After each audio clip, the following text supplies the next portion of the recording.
Good morning. I felt inspired to record myself this morning. I thought it's been a long time coming. I went for a walk along the coast and it was delightful, really. It's very windy here and we're about to get some, like the tail end of a cyclone actually from North Queensland. So the swell's up, it's really messy. There was no surf.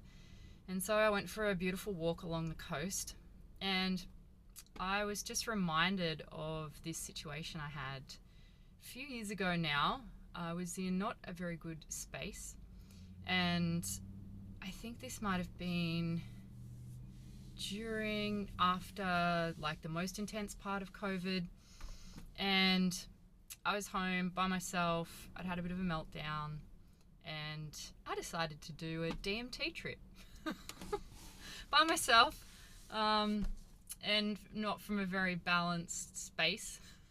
But you know what? I can't say I don't recommend because, this is what I want to talk about today. Essentially, I thought I was going to die, which is pretty common for anyone that's journeyed with DMT, or really like any plant medicine, depending on the intensity. And yeah, I didn't really have that full breakthrough because I still kept popping back into like the room, and obviously I was quite there was a level of distress around this idea that maybe I'd stop breathing, because that's how it felt. It's hard to describe, but onwards with this story instead of trying to describe to you a DMT trip, because it really doesn't have words.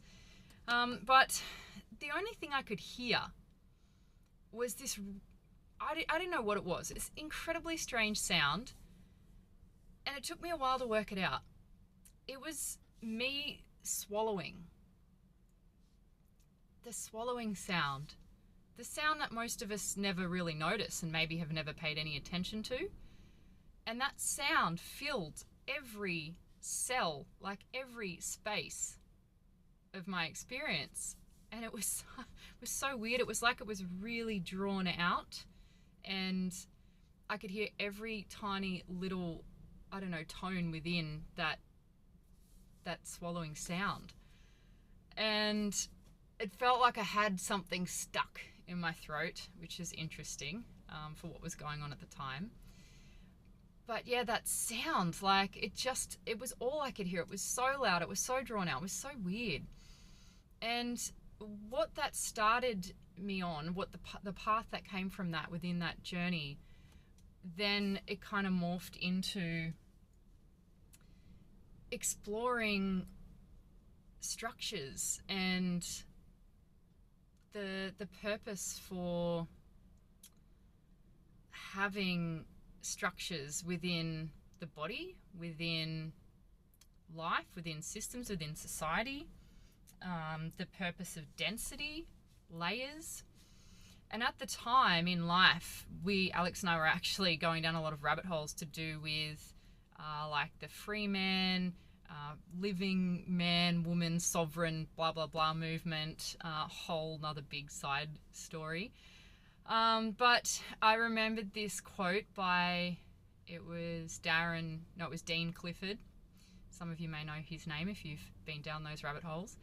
And he said, if you're going to tear down a fence, you better know what that was there for. Like, you sure as hell better know what that fence was there for.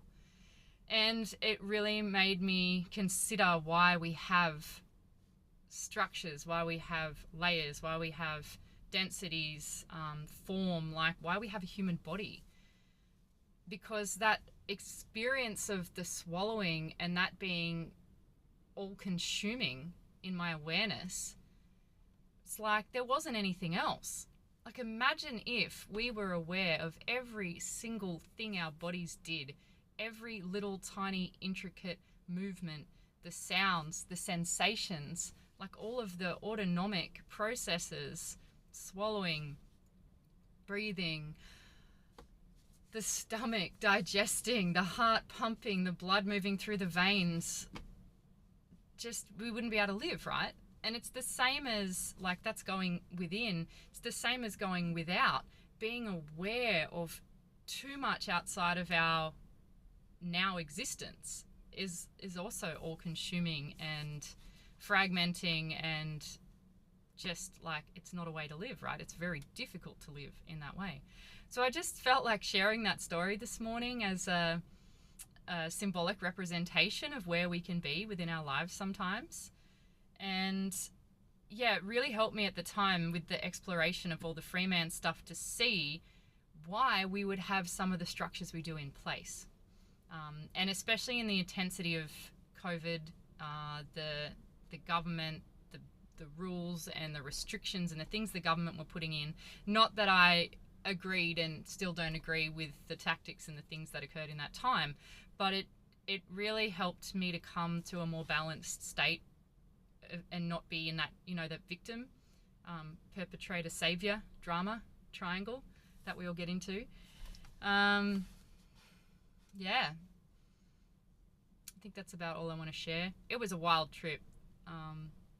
It was quite amazing. It's the one and only time I've ever done that, and I haven't really had an urge to go back and try it again. But yeah, just the potency of seeing the reason that something has a reason. If a fence is there, it's probably there for a very good reason. And it doesn't mean that the fence doesn't need to be dismantled, but I think it